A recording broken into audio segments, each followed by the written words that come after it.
Muito bem, boa tarde, pessoal. Prazer em recebê-los aqui. E hoje é dia 18 de julho de 2023. Estamos no nosso 27º webinário do INCT-Bio.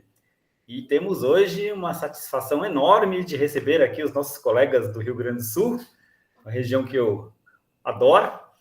E temos aqui a palestrante de hoje, a professora Márcia Foster Mesco, da Universidade Federal de Pelotas. Agradeço, imensamente a disponibilidade da Márcia para oferecer aqui hoje, o webinário para a gente.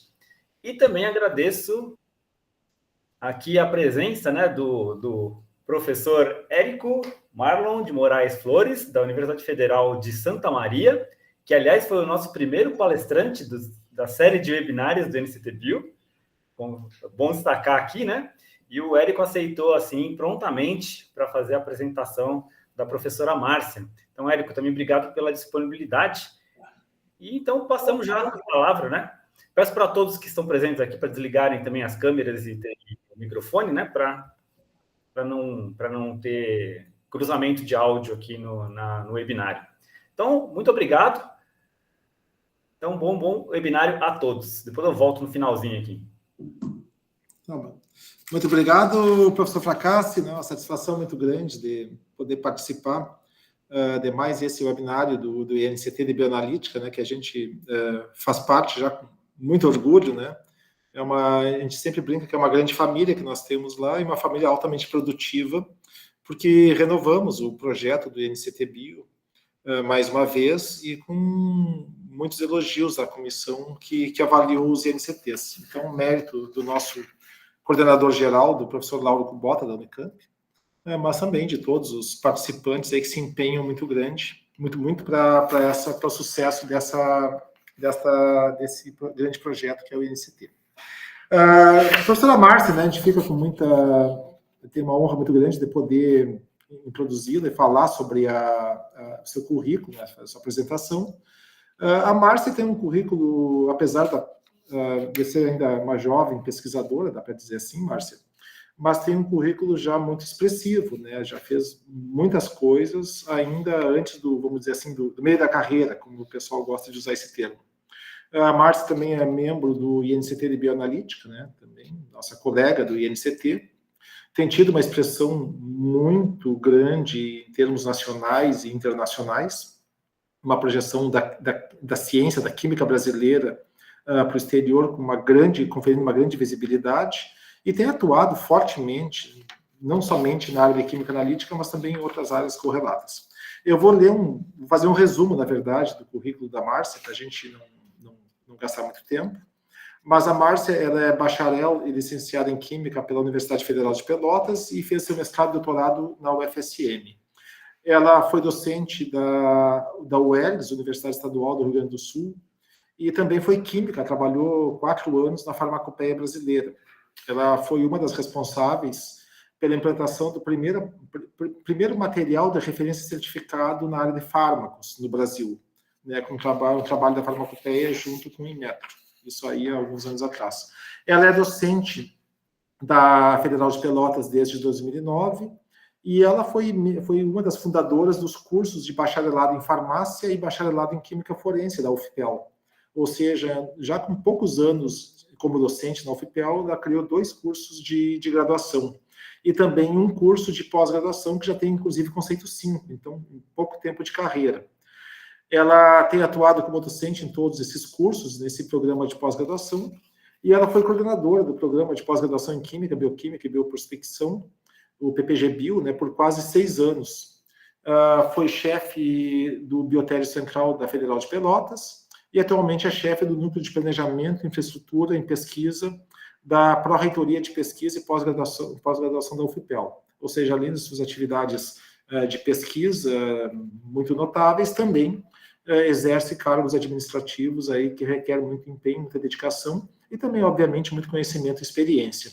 Junto à nossa Sociedade Brasileira de Química, a Márcia foi tesoureira, foi vice-diretora e diretora da Divisão de Química Analítica da SBQ, e atualmente é membro do Conselho Fiscal da SBQ e membro do Núcleo de Mulheres da SBQ, com uma atuação muito forte nesses 2 campos. Ela é membro do Comitê Assessor da Fundação de Amparo à Pesquisa do Estado do Rio Grande do Sul, a FAPERGS, desde 2013, tendo sido membro e coordenadora dos comitês da área de Química e também da área multidisciplinar da FAPERGS.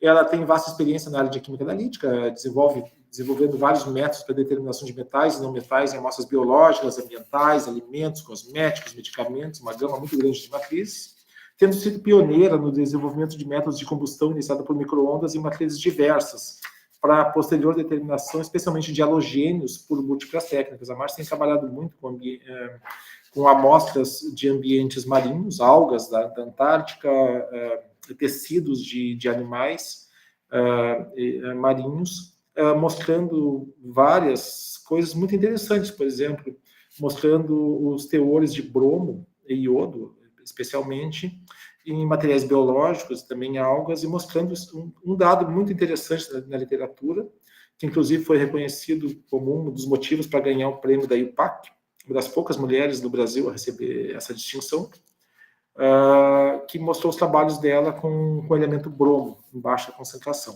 Ela já recebeu muitos prêmios, distinções nacionais e internacionais, Mulheres na Ciência 2012, o prêmio da L'Oréal, juntamente com a Unesco, e a Academia Brasileira de Ciências. Ela ganhou em 2018 o Jazz Emerging Investigator Lectureship. Se eu não me engano, acho que foi a primeira brasileira a receber esse prêmio. Em 2019, foi agraciada pela IUPAC, representando o elemento bromo no aniversário de 100 anos da tabela periódica, um grande evento que ocorreu em Paris. Também recebeu em 2023, ganhou agora, vai receber na Holanda, daqui a um mês, o prêmio da IUPAC sobre Distinguished Women in Chemistry or Chemical Engineering. É um prêmio dado somente para 12 pesquisadores em nível mundial, somente 12 pesquisadoras mulheres receberam essa distinção, e a Márcia foi a única pesquisadora da América Latina agraciada com esse prêmio, ou seja, um orgulho muito grande para a química brasileira, para a ciência brasileira. Agora, em 2020, ela foi empossada como membro afiliado da Academia Brasileira de Ciências Químicas e como membro titular da Academia de Ciências Farmacêuticas do Brasil. Ministrou também diversas palestras e cursos do Brasil no exterior, e ela é revisora e membro do corpo editorial de muitos periódicos científicos, com destaque para o Journal of Analytical Atomic Spectrometry, da Royal Society of Chemistry, e também no nosso BR-JAC, né, que é a nossa principal revista de química analítica do Brasil. É um periódico internacional, mas editado aqui no Brasil. Ela já orientou muitos alunos de todos os níveis de formação, de iniciação científica, mestrado, doutorado, pós-doc. Possui algumas patentes de inovação tecnológica, diversos capítulos de livros nacionais e internacionais, mais de 130 artigos publicados em revistas indexadas, e mesmo muito jovem ainda já tem índice H de 30 ou 31, não cheguei a atualizar, se não me engano já está em 31, o que pela relativamente pouca idade é digno de mencionar, porque mostra a pujança e mostra assim a excelência do trabalho e a importância que a comunidade científica dá para o trabalho da Márcia. Márcia, então, sem mais delongas, eu acho que vamos diretamente para o teu seminário. Fica o nosso agradecimento em nome do INCT-Bio, em nome do nosso coordenador, o professor Lauro Kubota, que infelizmente não pôde estar presente hoje, teve um compromisso. Mas fica o nosso agradecimento por ter aceito, né? Agradeço também ao professor Fracassi pela introdução inicial e também por trabalho que é um trabalho que muitos, não digo extenuante, mas é um trabalho frequente que eles têm feito sempre de ajudar na coordenação desses seminários, tem um grande envolvimento, então fica aqui o nosso reconhecimento, Fracassi, por todo o empenho e ajuda para que os seminários sigam acontecendo sempre em bom nível e sempre também com a qualidade elevadíssima que caracteriza todos os seminários do INCT-Bio. Márcia, prazer muito grande, contigo a palavra. Obrigada, Érico, obrigada pelas gentis palavras. Eu fico muito feliz de estar aqui, honrada de fazer parte desse grupo do INCT-Bio, como o Érico comentou, né? É uma honra fazer parte de um grupo tão seleto de pesquisadores, né? Que isso sim a gente pode considerar uma elite, né? Quando a gente fala em qualificação, em principalmente na questão de fazer os seminários, da gente poder se integrar, mesmo estando em regiões distantes do país, então fazer com que a ciência, ela permeie por vários grupos, né, então eu deixo aqui o meu agradecimento e reconhecimento ao professor Lauro também, por ter sido convidada, por participar desse grupo. Agradeço ao professor Fracassi, que tem organizado esse seminário sempre com muita excelência e sempre divulgando e integrando as pessoas, então é muito bom que a gente se conhece mais, né, consegue ver os trabalhos que são feitos nos diferentes lugares, né, e estabelecer novas parcerias, com certeza, acho que a cada seminário a gente vai vendo colegas que trabalham com diferentes áreas, e assim a gente consegue realmente se integrar dentro desse instituto de pesquisa. Então, fico muito feliz, fico feliz com as gentis palavras do Érico, né, então é bom a gente olhar e ver as coisas que a gente já fez e que pode fazer, e isso sempre é fruto de trabalho de muitas pessoas, né? Então, tudo que a gente faz e a gente constrói no meio científico tem o intuito de melhorar, né? Com certeza, utilizar os recursos públicos, que é a maior parte do fomento que a gente tem, utilizar da melhor forma, principalmente para formar novos pesquisadores, que eu acho que é uma das funções mais gratificantes que a gente tem, e também tentar buscar trazer novas informações e melhorar, né, e de alguma forma devolver para a sociedade tudo que a gente pode, né, com com o conhecimento que a gente ganha e todas as oportunidades que a gente tem, principalmente por trabalhar dentro de uma instituição pública de ensino. Então, o que eu pretendo apresentar aqui hoje para vocês deixa eu só botar no modo compartilhar aqui. Eu fiz um apanhado, né, das técnicas, dos métodos que a gente vem desenvolvendo. Muitos dos trabalhos que eu vou apresentar são em parceria com os meus colegas da Universidade Federal de Santa Maria, onde eu fiz a minha pós-graduação, mestrado e doutorado. Então, a gente tem uma integração muito forte, assim como com outros grupos do país, mas felizmente, eu tenho muito orgulho de falar isso, né, que a gente mantém um vínculo forte entre os colegas, nossos colegas de época de pós-graduação, outros que chegaram depois, e assim a gente consegue compartilhar espaços, experiências e orientar e coorientar alunos, né, então isso também é fruto de anos de trabalho e da liderança que o Érico faz lá no grupo de Santa Maria. Então, a ideia aqui é apresentar os desenvolvimentos mais recentes que a gente tem e o que a gente conseguiu avançar na parte de preparo de amostras para determinação elementar, principalmente usando técnicas de espectrometria atômica e também, mais recentemente, com as técnicas de cromatografia de íons acoplada à espectrometria de massas, né? Então, só para contextualizar um pouco, né, a gente sabe que é de conhecimento de todos, que existe uma gama imensa de técnicas e instrumentação que podem ser utilizadas para determinação elementar ou de algumas moléculas, né, quando a gente tem alguns acoplamentos. E eu vou frisar mais a parte de preparo de amostras, então, para as técnicas cromatográficas e de espectrometria, principalmente aquelas de espectrometria atômica, principalmente as técnicas com plasma.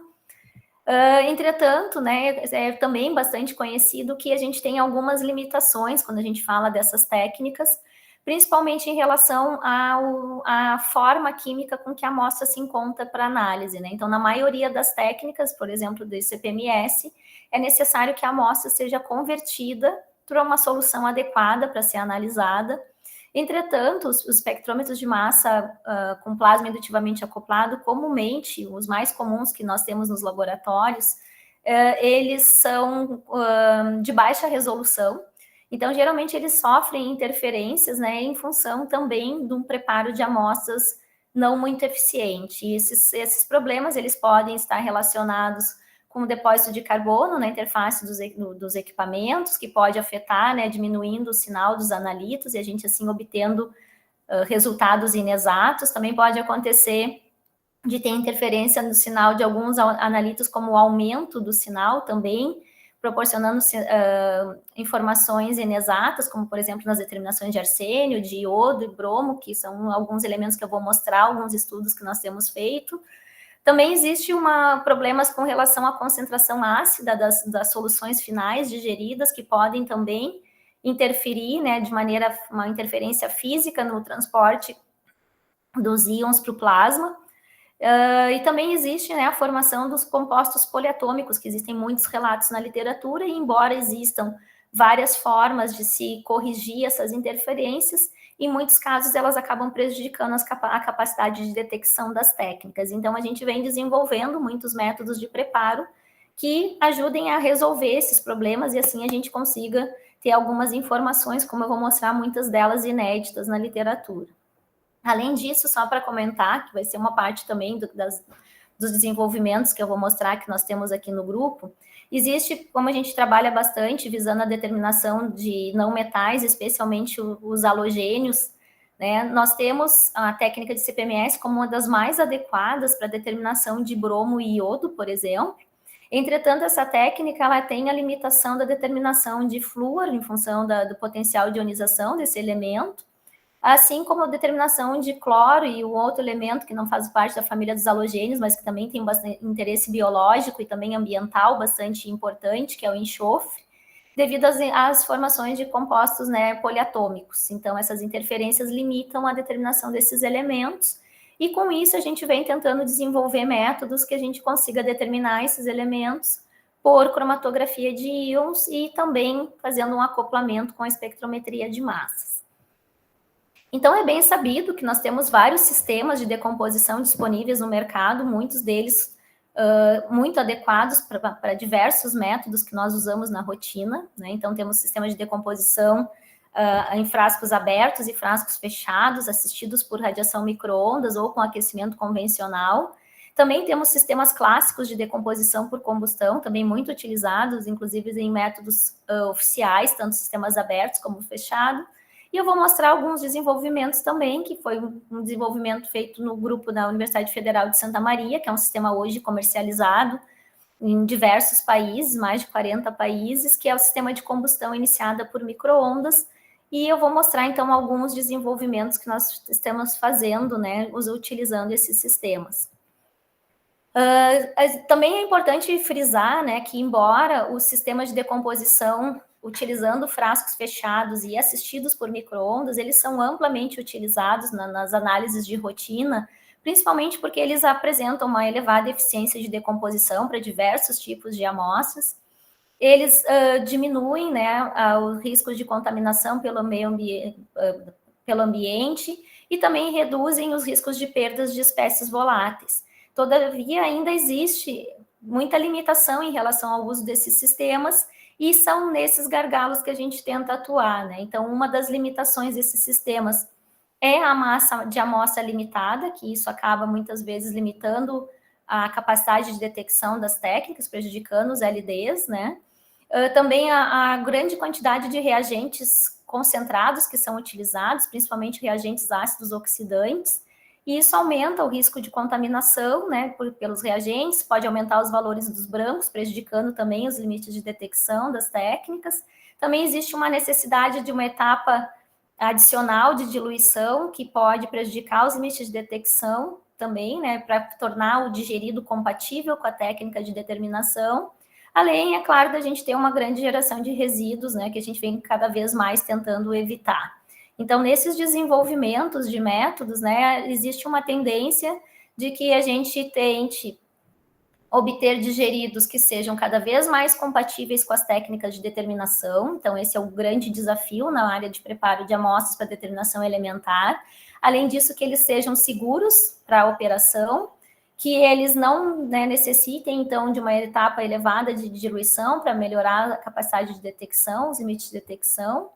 Também que as amostras, que seja possível decompor amostras que são consideradas difíceis de decompor, que cada vez menos a gente gere resíduos, né, que isso seja, que a gente tenha, né, um controle do consumo de reagentes e uma menor geração de resíduos, que esses sistemas eles proporcionem uma eficiência de decomposição o mais eficiente possível, né, dependendo da matriz da amostra, e também, né, que esses sistemas que são limitados, principalmente para a determinação de alguns não metais, que a gente consiga, então, resolver esses problemas. Então, eu trouxe, basicamente, a apresentação de 3 sistemas de decomposição, em que nós desenvolvemos alguns métodos, então, alguns sistemas já estavam disponíveis no mercado, e nós fizemos alguns desenvolvimentos para melhorar e potencializar, né, a utilização. Então, esse aqui é um sistema de decomposição em frasco fechado, assistido por micro-ondas, em que se utiliza a combinação da radiação ultravioleta. Então, tem uma lâmpada que é inserida dentro do frasco, e essa lâmpada é ativada pela radiação ultravioleta. Então, nesse processo de decomposição, se combina o aquecimento térmico da radiação micro-ondas com o efeito radicalar das espécies formadas pela radiação, e com isso a gente consegue melhorar a eficiência de decomposição para aquelas amostras que são difíceis de decompor, ou se utilizar reagentes mais diluídos e, mesmo assim, não perder a eficiência na decomposição. Então, nós utilizamos esse sistema num projeto relacionado ao programa ProAntar. Então, foram amostras de algas que foram coletadas na Antártica, e a ideia, então, é desenvolver um método que fosse ambientalmente amigável e que, com isso, a gente conseguisse mostrar, né, as variações nas concentrações, avaliar as concentrações de arsênio, cádmio e chumbo nessas algas coletadas da Antártica. Então, o primeiro desenvolvimento foi mostrar, como já foi mencionado, né, o arsênio é um dos elementos que sofre com a interferência do carbono. Então, se as amostras não forem bem digeridas, a gente pode ter problemas de aumento de resultados inexatos, né? Então, o desenvolvimento do método passou por uma etapa que foi utilizar reagentes mais diluídos, então, nesse caso, o ácido nítrico diluído, e foi comparado com o ácido nítrico concentrado, foram feitas avaliações do teor de carbono residual, e aí foi possível, né, então, decompor até 700 miligramas de amostra. Então, foi o primeiro trabalho em que se conseguiu aumentar a massa de amostra num sistema fechado de decomposição, utilizando um ácido tão diluído quanto 2 mol por litro, em função da combinação da radiação ultravioleta para decomposição. Então, aqui a gente mostra que os teores de carbono residual, eles são compatíveis, né, com praticamente muito semelhantes com os valores obtidos para um ácido 7 mol por litro, por exemplo, com praticamente a mesma eficiência de decomposição. E esse sistema, então, ele foi considerado, né, adequado.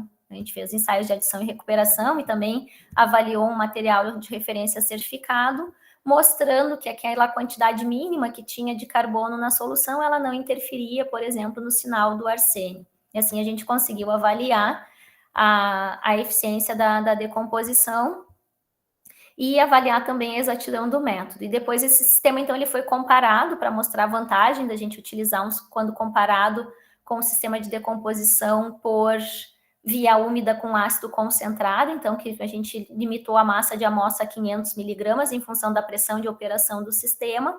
Então, quando se utilizou o sistema combinado com a radiação ultravioleta, foi possível decompor até 700 miligramas de amostra, com ácido 2 mol por litro, então diminuindo também as diluições prévias à etapa de análise, o que diminuiu os valores de desvio padrão relativo, né? E também significativamente os limites de detecção, então principalmente para arsênio. Esse método, então, ele foi aplicado para diversos tipos de algas. Eu trouxe aqui alguns exemplos de algumas espécies e as concentrações, e é possível observar que as concentrações de arsênio, elas variam de maneira significativa, dependendo da espécie. A gente tem alguns estudos mostrando também diferentes pontos de coleta, né? Então, esse é um projeto bem grande que vem sendo desenvolvido desde 2017, mais ou menos, 16, 17.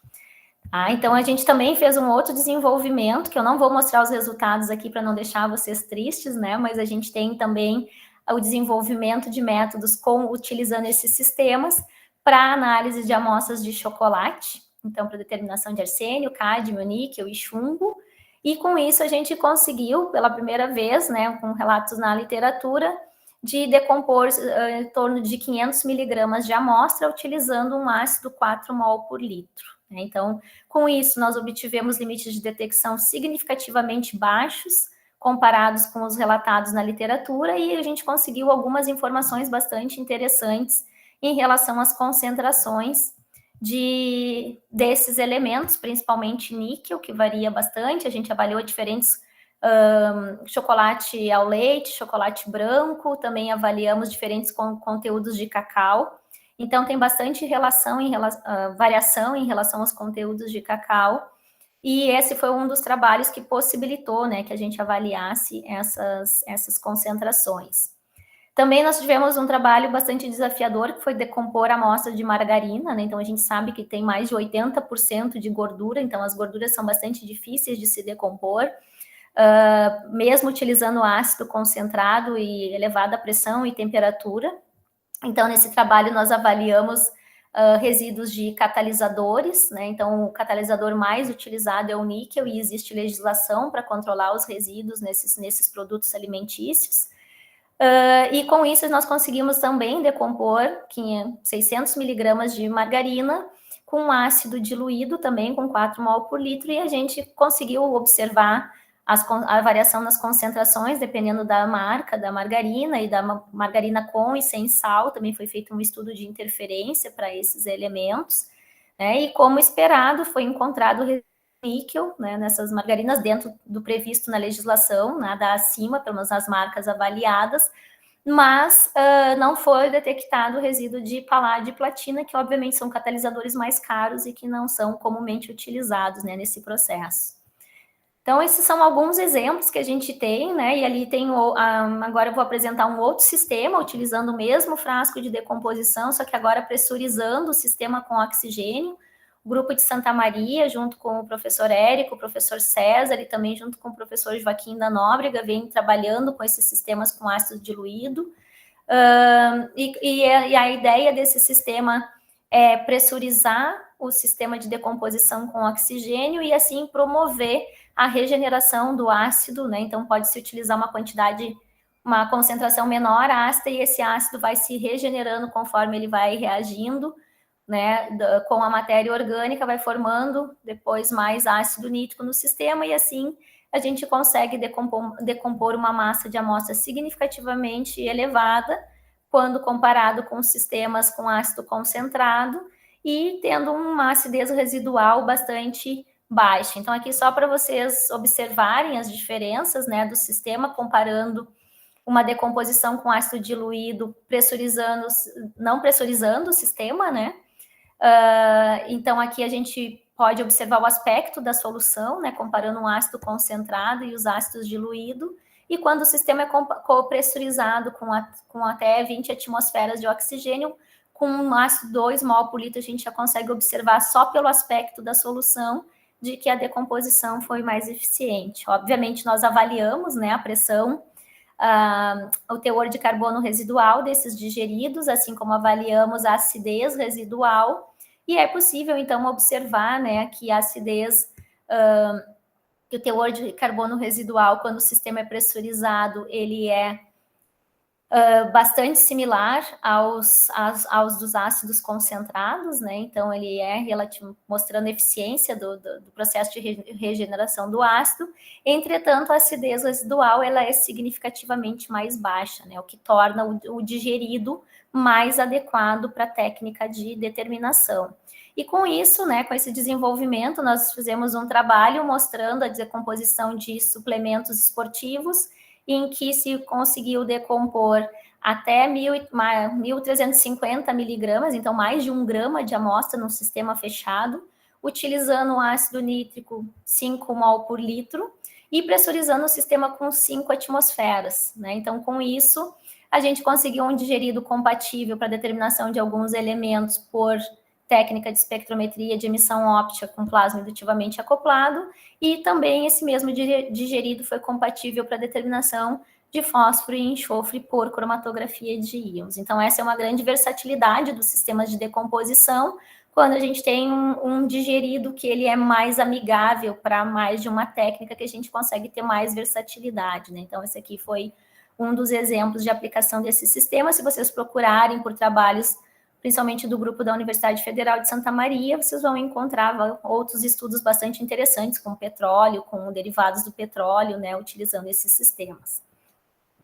Também nós temos trabalhado, né, como já foi comentado, com o sistema de combustão iniciada por micro-ondas, que foi idealizado e desenvolvido, né, pelo grupo liderado pelo professor Érico, e com isso a gente vem aplicando esse sistema para resolver novos desafios, né? Então, quando a gente olha para amostras que são de difícil decomposição, a gente pensa, né, em algumas saídas, né, que a gente pode tentar resolver, e os sistemas de decomposição por combustão, eles, em muitos casos, são bastante interessantes. Então, no nosso grupo, a gente tem desenvolvido alguns trabalhos, principalmente para amostras de cosméticos, de alimentos, né, e principalmente visando a determinação de halogênios, em alguns casos enxofre também, né, e tentando, então, acoplar esses digeridos com... analisar, né, esses digeridos com técnicas como a espectrometria de massa, com plasma indutivamente acoplado, e também a combustão, com a cromatografia de íons.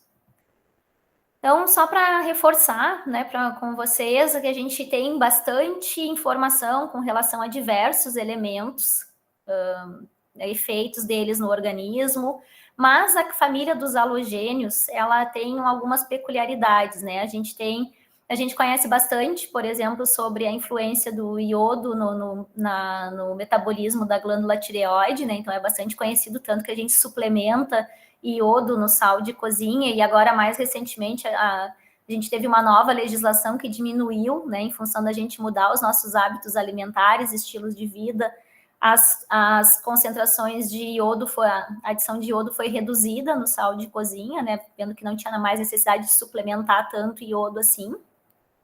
Mas a gente também tem outros elementos que a gente conhece ainda pouco, e muito do que se sabe é restrito em relação às concentrações mais elevadas, porque em baixas concentrações esses elementos são muito difíceis de serem determinados. Então, a gente vem dedicando os nossos estudos no grupo, principalmente a desenvolver métodos que possibilitem essas determinações em baixas concentrações, e que assim a gente consiga entender um pouquinho mais, porque, por exemplo, na família dos halogênios, que eu comentei, o iodo, né, bastante conhecido já como um elemento essencial. Entretanto, o bromo, a gente sabe que ele participa de alguns processos biológicos também, mas ele também tem alguns efeitos que podem ser carcinogênicos, né? Então, é importante que a gente conheça um pouco mais e saiba as concentrações desses elementos, para que a gente consiga ter uma ingestão ou estar exposto de maneira mais segura a esses elementos. Então, os nossos estudos vêm mostrando, né, que a gente tem alguns erros quando a gente utiliza a decomposição por via úmida, principalmente com ácidos concentrados para alguns elementos, em especial para o flúor, né? Então, a gente chega a ter erros nos resultados que podem chegar até 50% de perda desses elementos durante a etapa de decomposição. E com isso, né, então nós buscamos utilizar a combustão iniciada por micro-ondas para avaliar, né, as concentrações desses elementos nos mais variados tipos de amostras, porque, embora exista na literatura muitos relatos da adequabilidade das extrações alcalinas para extrair halogênios, existem algumas limitações, e principalmente porque a gente carrega nos processos de extração alcalina uma carga orgânica muito grande da matriz, que acaba interferindo na etapa de determinação. Então, os métodos de combustão, eles acabam sendo mais adequados, né? Então, nós temos alguns trabalhos de revisão, se alguém tiver mais interesse, comparando os métodos clássicos de decomposição com a combustão iniciada por micro-ondas. Também temos artigos de revisão, também com cooperação com colegas da Universidade Federal de Santa Maria, e também com o professor Günther Knapp, né? Então, a gente vem mostrando também a importância da utilização desses métodos e as vantagens que tem a utilização dos métodos de combustão, principalmente a combustão iniciada por micro-ondas, para alguns casos mais específicos, né? Então, para amostras biológicas, que teoricamente são amostras, quando comparada com derivados do petróleo, quando comparado com cosméticos, com alguns medicamentos, elas podem ser consideradas amostras mais fáceis até de decompor, mas dependendo do analito ainda é um desafio, né? Então, nesse sentido que a gente vem desenvolvendo alguns métodos visando a determinação de halogênios. Então, a combustão é iniciada por micro-ondas, falando brevemente de algumas vantagens, né? Ela combina as vantagens dos métodos clássicos de decomposição por combustão em frasco fechado com as vantagens dos sistemas fechados assistidos por micro-ondas. Então, basicamente, o que a gente faz de diferente nesse sistema é colocar esse suporte que vai decompor, que vai servir como suporte para a amostra, que geralmente ela está na forma sólida, na forma de um comprimido, ou pode ser envolvida num polímero, numa cápsula, dependendo do que for necessário. E aí, para isso, a gente escolhe, então, uma solução absorvedora adequada para o analito que se quer determinar. Geralmente, no caso dos halogênios, a gente utiliza uma solução bem diluída alcalina, por exemplo. No caso de analitos de alguns metais, a gente utiliza soluções ácidas bastante diluídas também, então vai depender do tipo de analito que a gente quer e da concentração desses analitos, a gente escolhe também a concentração da solução. E depois, então, esse sistema ele é pressurizado com oxigênio, né? Então, a gente coloca algumas gotinhas de nitrato de amônio e com a interação com a radiação micro-ondas e esse sistema pressurizado com oxigênio, o processo de combustão se inicia e os analitos, então, gerados vão ser absorvidos, né? Após a decomposição, vão ser absorvidos nessa solução. Geralmente, a gente aplica uma etapa de radiação que possibilita o refluxo, né? Então, essa solução aquece e lava o sistema, auxiliando no processo de recuperação dos analitos. E como a solução está diluída, já a gente não precisa, né, de uma etapa de muitas diluições para tornar essa solução, então, compatível com a técnica de determinação.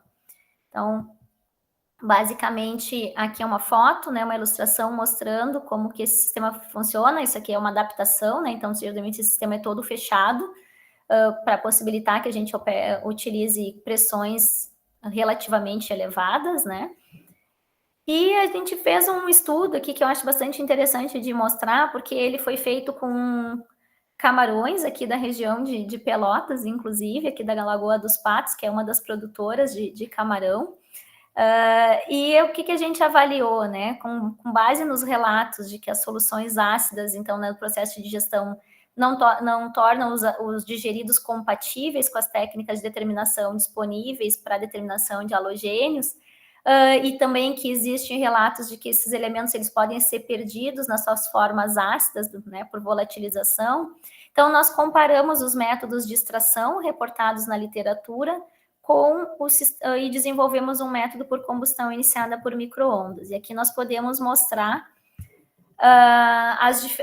as diferentes resultados em relação à composição da amostra, né? Então, nós separamos o camarão inteiro, então, camarão com casca, somente o tecido, né? Então, camarão sem casca, e nós analisamos também a casca do camarão.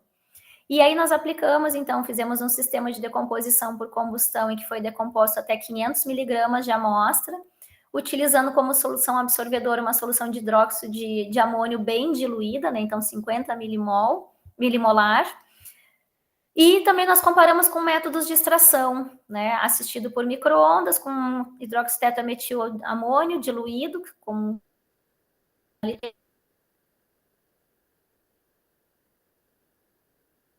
literatura e também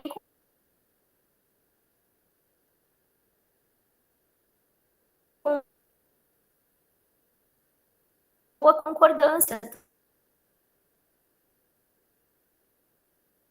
Márcia, está me ouvindo, Márcia? Márcia? Por micro...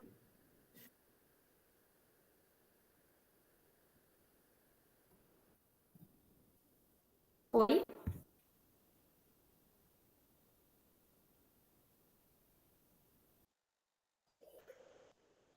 Oi, voltou? Érico, você ficou sem áudio agora. Tá cortando um pouquinho, Márcia. Márcia, cortou os últimos 10, 15 segundos, cortou bastante. Eu não sei se a tua conexão tá boa ou se é aqui. Peraí, deixa eu voltar. Tá me ouvindo agora? Agora tá normal. Tá, então acho que deu uma... Aqui, nesse slide? Não, os últimos 15 segundos, basicamente. Tá. Vamos ver se melhorou? Sim, tá bom agora. Sim. Tá, acho que a internet falhou aqui, eu não percebi. Então, aqui só para retomar, né, o que nós comparamos é que quando a gente utilizou a extração alcalina para o tecido de camarão, os resultados foram concordantes. A solução ácida alcalina concentrada, em função das etapas de diluição, não foi possível determinar exceto o camarão, bromo e iodo no camarão inteiro, né? E também foi possível observar que os resultados, eles não foram exatos quando a gente utilizou, quando foi feita a extração no camarão com casca ou na casca. Os resultados foram menores, em função, mesmo utilizando soluções alcalinas mais concentradas, em função de que não foi extraído totalmente. Isso principalmente para bromo, né, foi observado. Embora para iodo a gente tenha também alguns resultados também não concordantes, tá? Mas o que nos chamou mais atenção ainda foi os resultados para bromo. O que a gente consegue observar, além de mostrar que para alguns tipos de tecidos o processo de extração ele não é eficiente, então para camarão com casca e para casca não foi eficiente a extração alcalina, mas também de que com a combustão iniciada por micro-ondas foi possível determinar bromo e iodo em todos os tecidos com exatidão adequada, e foi possível observar que as concentrações de bromo elas são significativamente maiores que as concentrações de iodo nas amostras analisadas. Também foi possível observar que as concentrações tanto de bromo quanto de iodo, elas são bem maiores na casca do camarão, né? Então, quando a gente avalia a casca ou o camarão com casca, as concentrações são bem maiores quando comparado com as concentrações no tecido. Tá? Então, aqui só para a gente avaliar, né, que cerca de 75% do bromo e do iodo estão nas cascas, né, ou cabeça e casca do camarão. Tá? Quando a gente compara com os outros tecidos, então é interessante também a gente ter essas informações quando a gente pensa, né, em ingestão de alimentos, às vezes como fonte, né, de iodo, por exemplo, que muitas pessoas utilizam, né, então são informações também inéditas na literatura. Nós também temos desenvolvimentos aqui só para mostrar, né, foi um dos primeiros trabalhos que a gente fez mostrando que era possível decompor até 1 grama de amostra, né, então isso é bastante peculiar, porque geralmente em sistemas fechados de decomposição, geralmente em função da pressão dos sistemas, é limitado até 300, 500 miligramas de amostra, né, dependendo da matriz. Aqui a gente conseguiu, então, mostrar pela primeira vez a decomposição de até 1 grama de mel, e para isso a gente utilizou 400 miligramas de celulose microcristalina como auxiliar de decomposição. E com isso nós avaliamos diversas amostras de mel, e observamos também que existe uma grande variação nas concentrações de bromo, né? Isso pode estar bastante relacionado também com algumas atividades antropogênicas, né? Dependendo das legislações dos agrotóxicos e tudo mais que é utilizado nas regiões, né, de produção de mel. Também então foi comentado, né, já das limitações que existem das técnicas de CPMS para a determinação de alguns elementos. Então, nós também temos desenvolvidos alguns métodos buscando a utilização da cromatografia de íons em função das limitações que nós temos para determinação de flúor, cloro e enxofre. E nesses sistemas, então, a gente tem buscado, né, em uma única análise fazer a determinação de todos os elementos. E quando nós acoplamos a espectrometria de massa com a cromatografia de íons, combinando um preparo de amostras bastante adequado, é possível que os limites de detecção para bromo e iodo, principalmente, sejam compatíveis com os obtidos por ICP-MS, né? Então, é uma grande vantagem a gente poder utilizar uma técnica relativamente mais barata para manutenção, né, para utilização, e ainda obter as informações para todos esses analitos, e em especial para flúor, né, que é um elemento bastante limitado de opções de técnicas de determinação.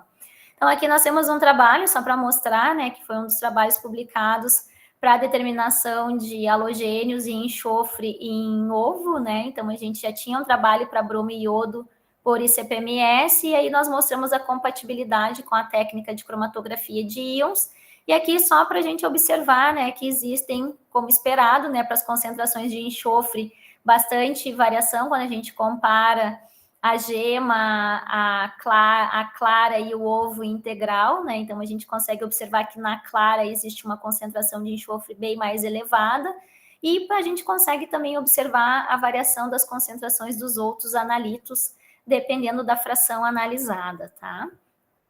Nós temos um trabalho desenvolvido para algas, né, algas comestíveis, não só com algas da Antártica, e aqui nós avaliamos os diferentes tipos de alga e observamos também uma variação nas concentrações de bromo e iodo, dependendo da espécie. em algumas delas, ou na grande maioria, as concentrações de bromo também são mais altas, né? E aí, mais recentemente, nós fizemos um trabalho avaliando o quanto desses elementos eles estão acessíveis, né? Estão disponíveis para serem absorvidos pelo nosso organismo. Então, foi feita uma simulação do trato digestivo, né? Das soluções oral, gástrica e intestinal. E a gente conseguiu, então, observar que também, dependendo do tipo da alga, isso foi feito um balanço de massa, então a gente conseguiu analisar o que ficou no resíduo também. E com isso a gente conseguiu observar que, dependendo do tipo da alga, da espécie, não só das concentrações dos analíticos, como a gente às vezes imagina, né, que os que têm concentração mais alta vão estar mais biodisponíveis, a gente conseguiu mostrar que, dependendo da característica da espécie da alga, esses elementos eles podem ou não estar. Então, a disponibilidade para iodo, por exemplo, variou de 8% até 95%, e para bromo, né, de 17% a 104%. Então, essa é uma tendência que existe nos estudos, não há praticamente nenhuma informação, principalmente para esses elementos, em função da dificuldade de determiná-los em baixas concentrações e nesse tipo de matriz, né, porque fica uma matriz bastante difícil com esses sais que são utilizados para simular os tratos gástricos e intestinais, né, e esse artigo, então, ele foi recentemente publicado e foi capa, então, dessa revista, justamente pela relevância, né, das informações obtidas. Nós temos, então, mostrado, né, que as concentrações dos elementos, eles variam bastante, muitas delas são desconhecidas, nós temos vários trabalhos para a parte de análise de alimentos, muitos em parcerias com outros grupos que já têm interesse nesses, inclusive fora do país, né, que já têm interesse nessas informações. E aí a gente tem olhado também para esses tipos de o que acontece com esses elementos no nosso organismo, né, e formas de como rastreá-los. Então, achar outras formas de determinar e observar como que eles estão sendo metabolizados. Então, nós temos desenvolvido trabalho também para análise de cabelo, né, para determinação de bromo e iodo, e aí nós mostramos pela primeira vez na literatura que baixas concentrações de carbono em solução podem interferir também nas concentrações de bromo, né, e assim a gente obter resultados inexatos. Então, com base nessa informação, nós mostramos que, em muitos casos, podem ocorrer erros nas determinações, né? Então, aqui nós comparamos uma digestão ácida com a combustão iniciada por micro-ondas e também diferentes processos de extração alcalina assistidos por micro-ondas, e nós mostramos que as concentrações de bromo não foram possíveis de ser determinadas em nenhuma dessas soluções em função da necessidade de diluição previamente à análise, e nós mostramos que para iodo ocorreu um erro quando se utilizou a decomposição com ácido concentrado, ou um aumento do sinal, né, quando comparado com quando se fez uma extração alcalina em função do teor de carbono em solução, mesmo com as etapas de diluição para tentar diminuir esse teor de carbono.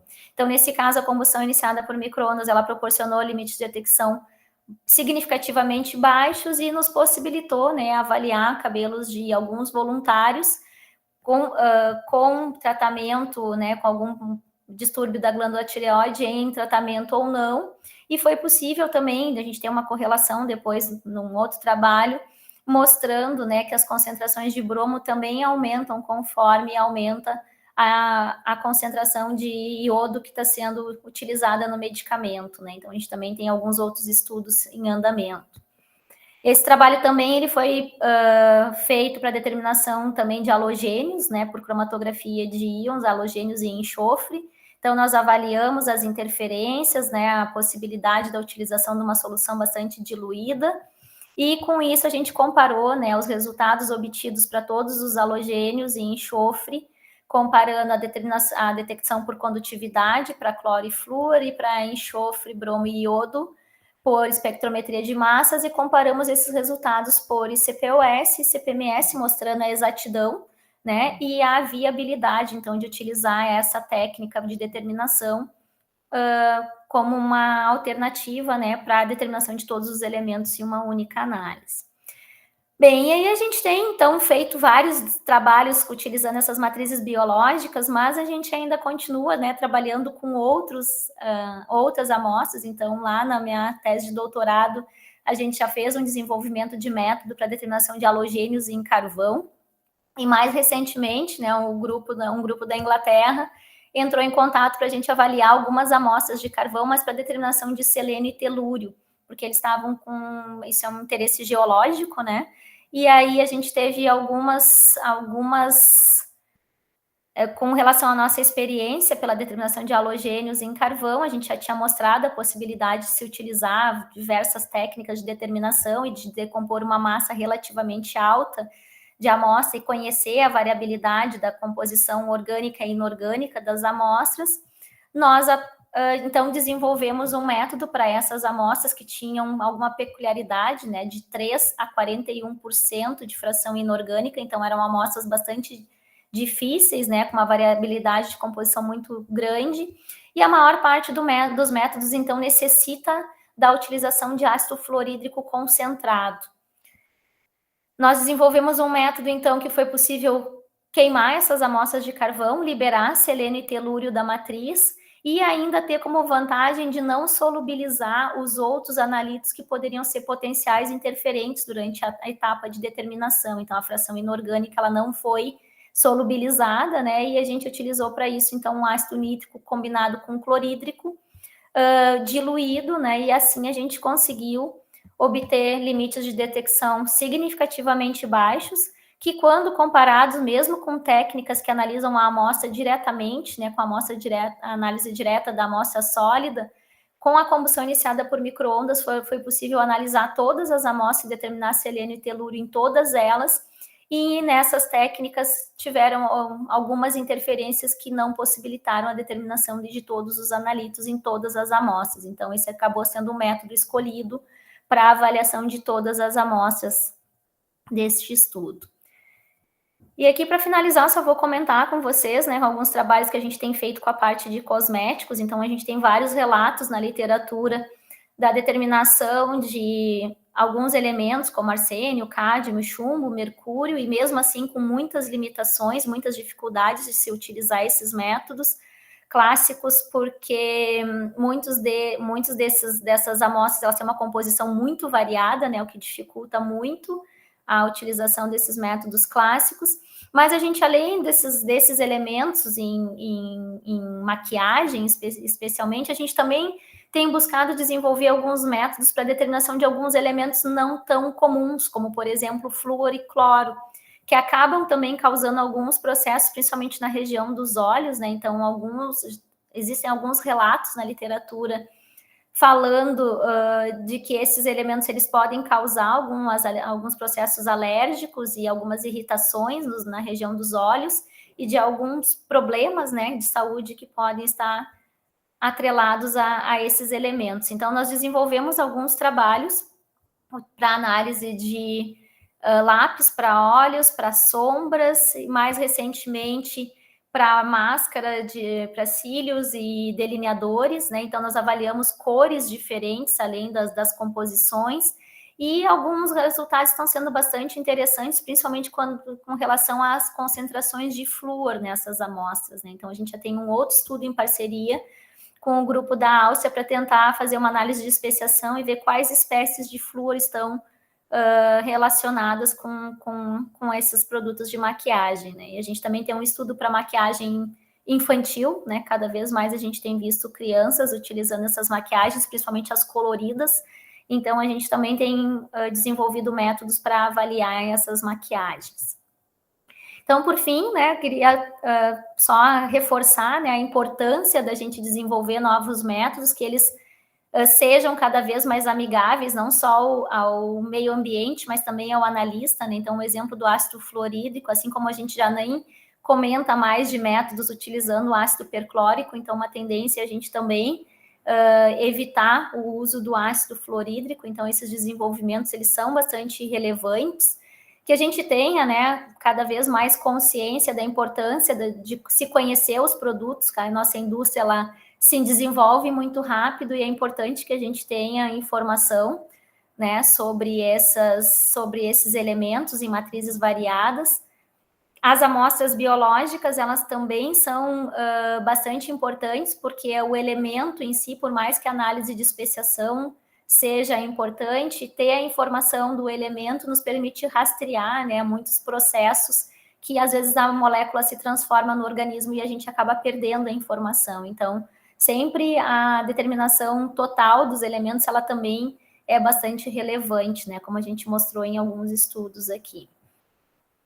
E, por fim, eu não posso deixar de fazer aqui uma propaganda, né, e fazer um convite especial a todos vocês, que é para se juntar a nós em Bento Gonçalves, em novembro, né, nós estamos organizando 2 eventos na sequência, né, então a gente começa com o evento de especiação química, dias 26 e 27, e depois, na sequência, a gente tem o Rio Simpósio de Espectrometria Atômica, que vai acontecer também, né, temos vários convidados internacionais já confirmados, vários convidados nacionais confirmados, então a gente tem certeza que pela qualificação dos nossos palestrantes já confirmados, que o evento vai ser um sucesso, mas para isso também a gente precisa que todos participem e né, compartilhem os seus desenvolvimentos mais recentes nas diferentes áreas relacionadas aos temas dos eventos. Eu estou coordenando o evento sobre especiação química, né, que o professor Marco Arruda foi o fundador dele aqui no Brasil, né, propôs a primeira edição e ele já está na 7ª edição, então fico muito honrada de estar coordenando esse evento e trazendo ele aqui para o Sul pela 2ª vez. E o professor Érico Flores está coordenando, então, o Rio Simpósio de Espectrometria Atômica. Também é a primeira vez que está vindo aqui para o Rio Grande do Sul, é um evento muito renomado já está na sua 16ª edição, e foi um evento idealizado, né, pelo professor Adilson Kurtz e Bernard Weltz, então é sempre uma honra para nós poder seguir levando, né, a tradição desses eventos adiante e assim a gente compartilhar, né, novos conhecimentos. Só para frisar para vocês, né, o prazo para submissão e inscrição com desconto é 8 de agosto, então ainda tem um tempinho, certo? E qualquer dúvida que vocês tiverem, pode entrar em contato conosco também, e também entrar na página do evento, que já tem várias informações lá atualizadas. Então, gostaria de agradecer mais uma vez o convite, né, esse muito especial ao grupo do INCT-Bio, liderado pelo professor Lauro, por toda a possibilidade, né, de colaborar e de atuar dentro desse INCT. Agradecer muito especialmente ao meu grupo de pesquisa, essa foto já não está atualizada, como todos os grupos, né, é difícil da gente manter, mas aqui tem uma parte do grupo que trabalha junto comigo e está sempre junto, né, então sempre vários dos que passaram aqui e os que estão são as pessoas que trocam ideias e que desenvolvem os trabalhos que a gente mostra aqui, né, então meu agradecimento especial a eles, a Universidade Federal de Pelotas, que além de me formar, depois me acolheu aqui como docente, e a todos os órgãos de fomento, né, que cada vez mais a gente percebe a importância do fomento para a pesquisa e o quanto formar novos pesquisadores é importante, né? Então, agradeço muito a atenção de vocês e peço desculpas já pela função da internet. Obrigado, Márcia. Obrigado pela excelente apresentação. Conseguiu, de maneira compacta, resumida, mostrar a abrangência do trabalho de vocês, né? Um trabalho reconhecido não só no Brasil, mas também no exterior. Então, eu acho que já temos alguns, deixa eu ver uma coisa aqui, já temos alguns candidatos para fazer perguntas. Deixa eu ver uma coisa aqui. A primeira que está aparecendo para mim aqui é do Gustavo Gilk. Parabéns pela excelente palestra. Eu gostaria de saber quais são os principais desafios para os ensaios de biodisponibilidade de elementos potencialmente tóxicos em amostras de alimentos. Os desafios dos estudos de... Obrigada. É o Gustavo que falou. Gustavo, obrigada, Gustavo.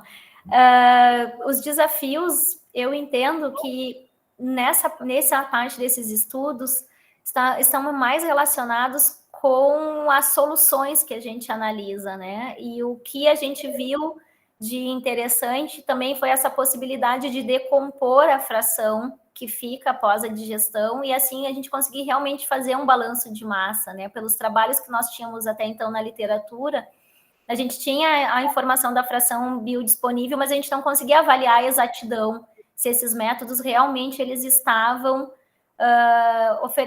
fornecendo uma informação correta, né? Então, o desafio é que a concentração que fica é muito baixa na solução, a concentração que fica na fração também, o que sobrou, né, o que não está disponível também é baixa, e a gente tem a função da interferência da matriz, né? Então, eu acho que é uma combinação de desafios que tem aí, que tem bastante coisa, eu acho, para estudar, né? E alguns elementos a gente fica limitado, porque, por exemplo, cloro a gente não consegue determinar, porque já está, né, nas soluções utilizadas para simular o trato digestivo. Então, alguns elementos a gente tem a limitação também em função das soluções. Obrigado, Márcia. Eu vi que o professor Fracasso está com a mão levantada, já passa a palavra, Fracasso, só para relatar aqui que eu estou vendo alguns amigos aqui. A Carlinha está aqui, Carla Beatriz Botoli. Parabéns, Márcia, adorei ouvir tuas contribuições. A Rose Nau está aqui, o Zé também estão aqui, dando os parabéns também pela apresentação, carreira brilhante. O João Vitor Jacob, parabéns, Márcia, pela ótima fala. Tinha uma pergunta. Gostaria de saber o que possibilitou a utilização de uma massa elevada, como de 1 grama, 1000 miligramas de mel, no preparo utilizando a MIC, porque realmente não é uma massa comumente decomposta, porque é uma massa grande, e eu não conheço nenhum outro método de sistema fechado que consiga ter uma massa muito grande. Na bomba de combustão, talvez consiga, mas são raríssimos os métodos que conseguem trabalhar com segurança com uma massa tão elevada. Márcia, você podia comentar sobre 1 grama de mel? Sim. Obrigada, João Vitor, pelos comentários e também pela pergunta.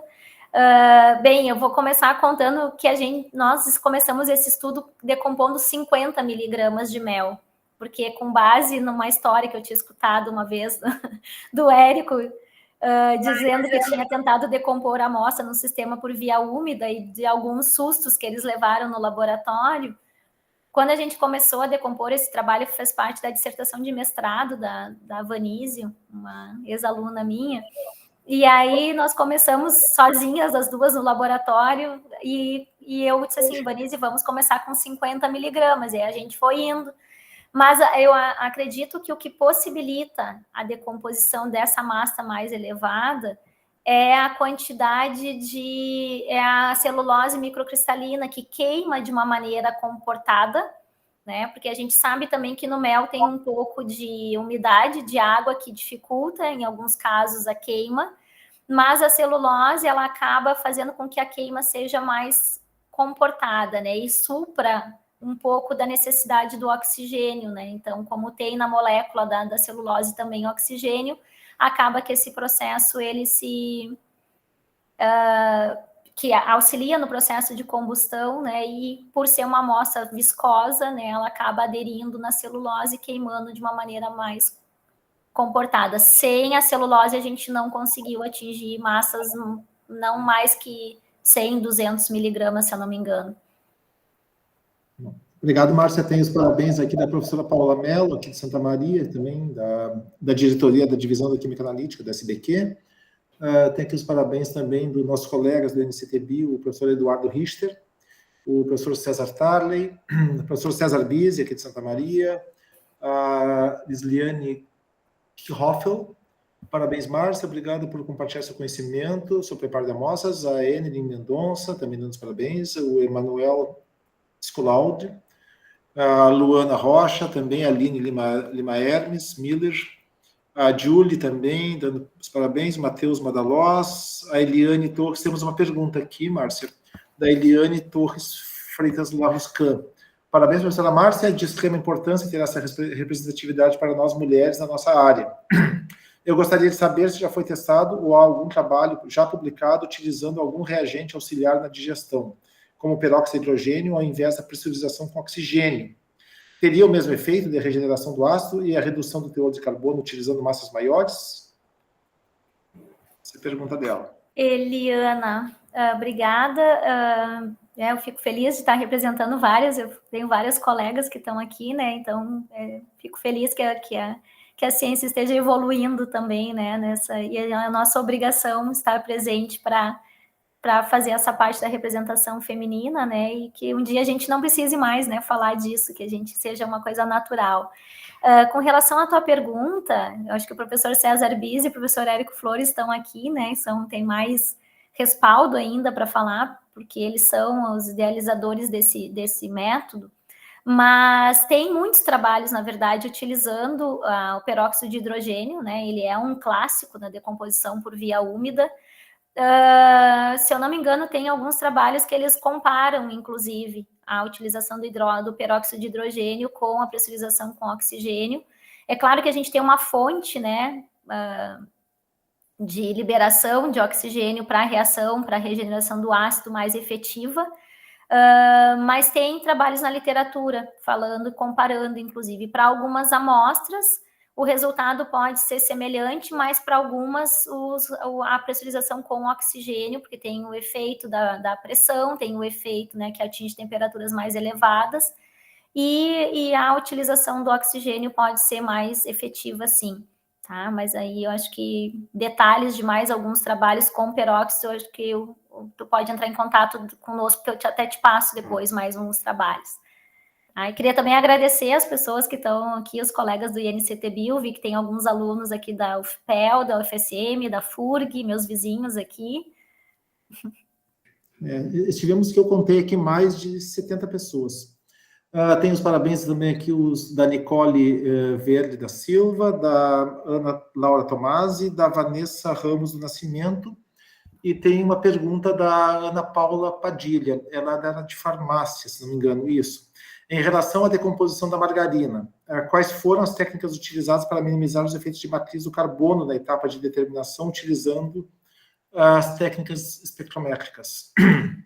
Na decomposição da margarina, foi utilizar, na verdade, a gente conseguiu ter o teor de carbono, porque lembrando lá dos métodos por via úmida, né, é normal a gente ter nas decomposições por via úmida teores de carbono residual entre 10% e 15% quando se utiliza sistema fechado.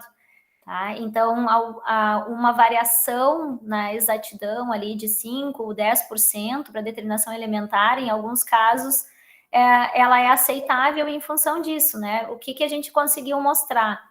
Que com a utilização do ácido diluído, né, esses estudos, eles possibilitaram decompor uma massa de amostra bem maior e ter a mesma eficiência de decomposição de um sistema fechado convencional, só que aí decompõe uma massa de amostra muito menor e às vezes o teor de carbono residual até é maior, né? Então aí sim, tendo que fazer algumas diluições ou fazer uma curva de adição de analito para diminuir o efeito da matriz, né? Então algumas estratégias podem ser utilizadas.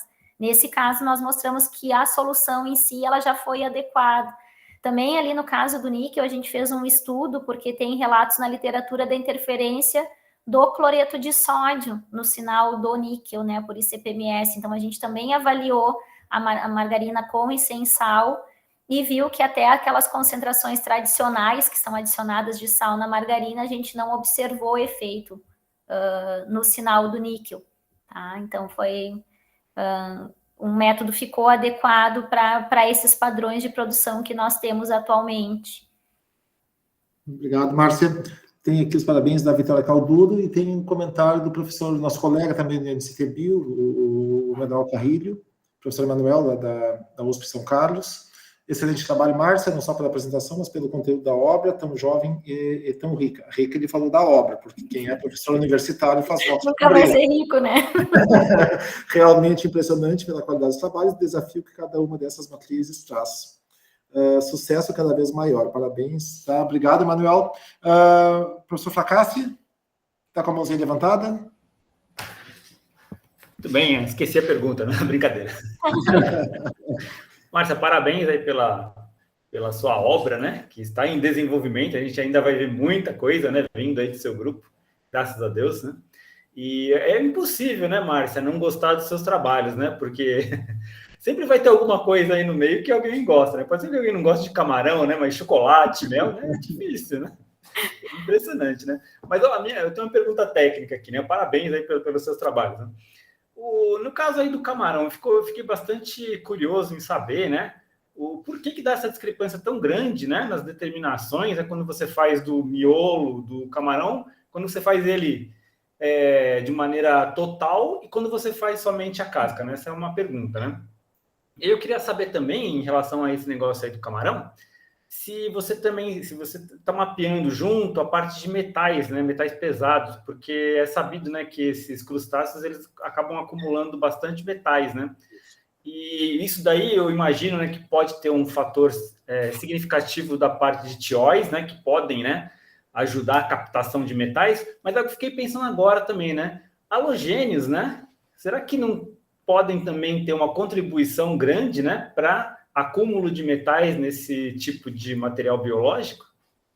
Obrigado. Pois é, esse trabalho do camarão, ele é muito interessante, ele foi o primeiro trabalho de mestrado que eu orientei aqui na UFPEL, né, então, e até então a gente, né, quis buscar resultados inéditos, então tem muito trabalho na literatura mostrando as concentrações de metais em diversos tipos de frutos do mar. Então, nós fomos para essa parte do bromo e do iodo, que era o meu interesse, né, que é um dos interesses grandes que eu tenho, principalmente pela parte biológica do iodo, né, e alguns relatos que a gente tem visto da competição do bromo na glândula tireoide com o iodo, né, então tem algumas coisas metabólicas, assim, que eu acho muito interessante. Mas, em função dessas peculiaridades dos métodos em si, a gente vê que, por exemplo, as extrações, dependendo da estrutura, né, e aí foi a explicação, né, que a gente achou, a estrutura da casca do camarão ali, a composição química é diferente, tanto que ela é mais rígida, né, então isso limitou o processo de extração, mesmo utilizando uma solução com uma concentração relativamente elevada para soluções alcalinas. Então, a gente viu que talvez alguns métodos eles tenham que ser revisitados, porque ou a gente só estuda o tecido, né, ou talvez essas informações para a casca, elas tenham alguma coisa que a gente possa investigar mais para a parte de metais. Mas não, nós não estamos fazendo isso ainda, porque a gente se interessou bastante por essa parte dos halogênios, e agora a Fernanda, minha aluna de doutorado, ela está, inclusive, na Áustria, fazendo uma parte sanduíche, que ela está fazendo especiação de flúor em algumas amostras, de alguns halogênios, né? Infelizmente, aqui a gente ainda não consegue ter estrutura para fazer esse tipo de estudo, que é uma linha que me interessa bastante, mas ela, então, está vendo, por exemplo, alguns PFAs que podem estar relacionados com as concentrações, porque agora que a gente está olhando não só para bromiodo, a gente já tem informações para variação de halogênios, dependendo dos frutos do mar, os processos de cozimento, a variação que tem, a gente está avaliando também, e a gente está vendo algumas espécies, e algumas delas, por exemplo, relacionadas ao flúor, que a gente encontrou algumas concentrações mais altas. Mas, com certeza, essas informações vão acabar nos fazendo voltar e avaliar os metais também. Né? Então, quando a gente acha, essas informações já estão bem consolidadas, já está esclarecido, já tem estudos mostrando lá a determinação de mercúrio em camarão, em frutos do mar, mas talvez a gente tenha que olhar algumas coisas com mais detalhes. Obrigado. Obrigado, Márcia. Eu estava contando aqui na lista dos participantes, nós estamos ainda com 40 participantes externos ao INCT-Bio. Acho que é muito bom para a nossa divulgação, né, Fracassi, que tenha várias pessoas de outros grupos, outras universidades que também estejam assistindo. Fracassi, eu acho que já estamos com um pouco mais de uma hora aqui de seminário. Não estou vendo mais perguntas. Eu acho que de minha parte dou os parabéns para a Márcia novamente, né? Agradecendo o aceite, né, para a palestra e tudo mais, para abrilhantar nossos seminários do INCT-Bio. Agradeço também a toda a plateia que esteve aqui participando, ouvindo, né? Acho que eu aprendi bastante também. Tenho que trabalhar com... tem aqui um comentário da Paola. Excelente apresentação. Márcia, última pergunta. Ela está pedindo para mencionar sobre as possíveis interferências na determinação elementar em algas marinhas. Interferências. Principalmente devido à concentração de sais.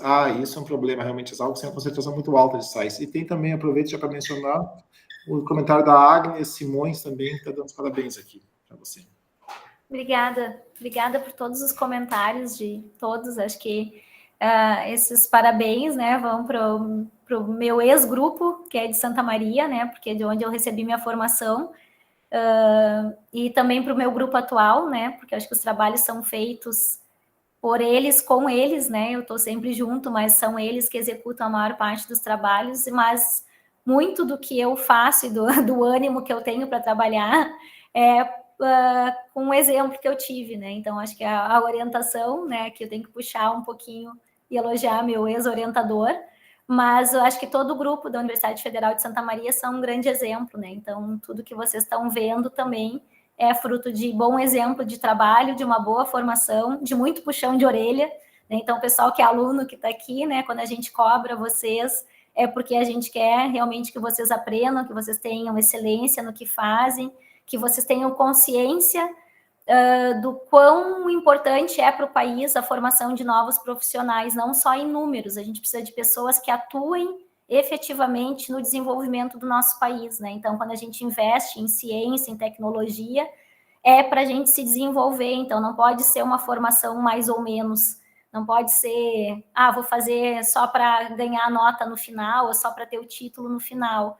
É o país inteiro apostando, né, na nova geração. Eu acho que eu tenho grande orgulho de fazer parte de um grupo que a grande maioria soube entender isso, e espero que a gente consiga, né, formar outras pessoas, outros cientistas, e acho que o INCT aqui é uma grande possibilidade que a gente tem, né, a gente já comentou de divulgação científica, mas também de integração, e aqui vocês estão vendo, né, grupos de excelência integrados.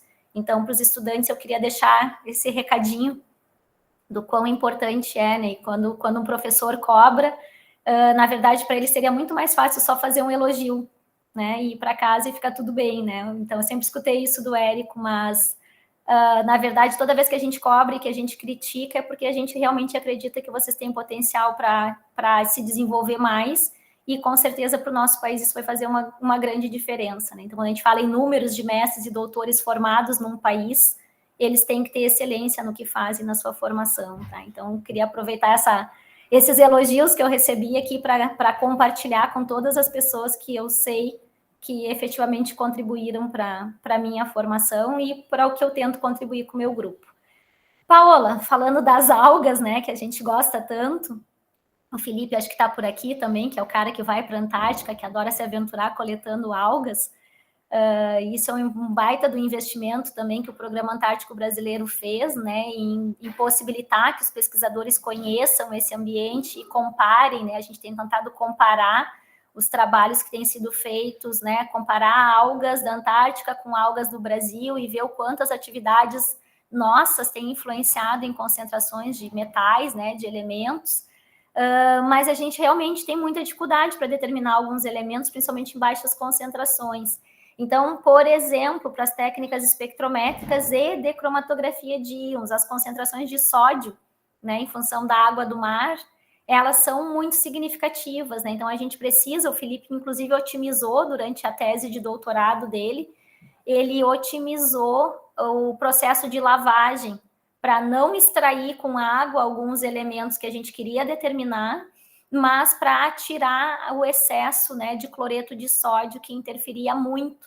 Então, a gente tem utilizado esse procedimento que ele desenvolveu para poder analisar, né, e ter uma exatidão adequada para as informações desses elementos, mas o cloreto de sódio em si já é um problema, né, para a gente conseguir eliminá-lo, para poder realmente saber as concentrações. E o Felipe, inclusive, quando ele fez doutorado, o sanduíche dele lá no grupo da França com a professora Joana Spusner, ele avaliou diferentes espécies de halogênios, né, nas algas da Antártica. São uns trabalhos bem interessantes que a gente tem alguns compostos com potenciais farmacológicos e tudo que podem ser explorados.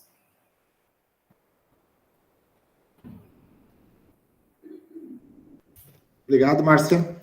Eu acho que vamos encerrar as perguntas aqui, porque senão vai se alongar muito tempo. Fracasso, acho que passo para ti a palavra. Aí fica meu agradecimento. Aí acho que tem que fazer um agradecimento público, porque a gente vir falar e vir assistir seminários é muito cômodo. Tem alguém trabalhando por trás, mantendo toda a logística lá, fazendo funcionar, se empenhando, recebendo os e-mails, autorizando, montando sala. Parece uma coisa trivial, mas dá trabalho. Então fica o nosso reconhecimento, tá, Fracasso? Obrigado, Érico. Obrigado, Márcia, que nós vimos aqui as suas últimas palavras aí são importantes, né? Excelência, né?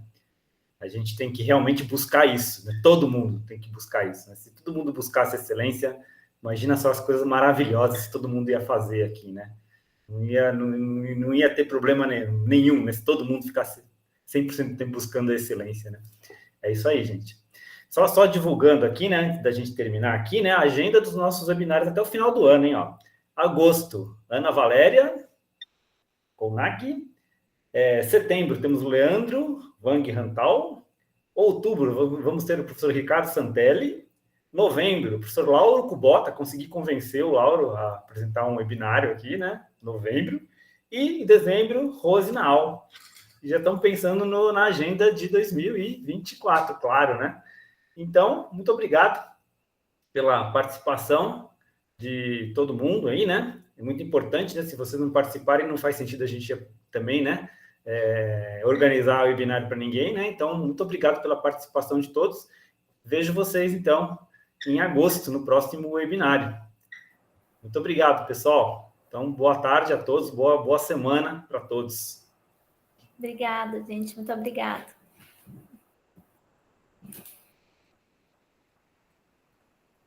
Deixa eu parar a gravação aqui, gente.